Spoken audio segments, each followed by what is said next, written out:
அனைவருக்கும் வணக்கம். இன்றைக்கி நம்ம பார்க்க போகிறது கருப்பு உளுந்து சாதங்க. இது லஞ்ச் பாக்ஸ் ரெசிபி. எப்படி செய்யலான்னு பார்க்கலாம் வாங்க. இதோட நான் இன்றைக்கி உருளைக்கிழங்கு ஃப்ரை செஞ்சு கொடுத்துருக்குறேன். ரொம்பவே சூப்பரான சத்தான இந்த கருப்பு உளுந்து சாதம் எப்படி செய்யலான்னு பார்க்கலாம். Welcome to my channel cook for my channel. ஒரு கடாயில் 2 டேபிள் ஸ்பூன் கருப்பு உளுந்து, 1 டீஸ்பூன் வரமல்லி, 2 காஞ்ச மிளகாய், 1/2 டீஸ்பூன் ஜீரகம், 3 பல் பூண்டு சேர்த்துட்டு அடுப்பை சிம்மில் வச்சுட்டு எல்லாம் நல்லா வதக்கி விட்டுறலாம். இதில் சின்ன கோலி குண்டு சைஸ் புளி சேர்த்துட்டு நல்லா ஃப்ரை பண்ணலாம்.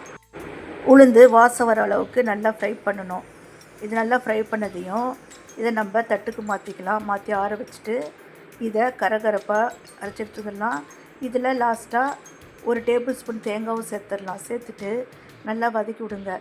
வதக்கி விட்டுட்டு ஸ்டவ் ஆஃப் பண்ணிட்டு மிக்ஸி ஜாருக்கு மாற்றிட்டு நம்ம இதை கரகரப்பாக அரைச்சி எடுத்துக்கலாம். கடாய் வைங்க.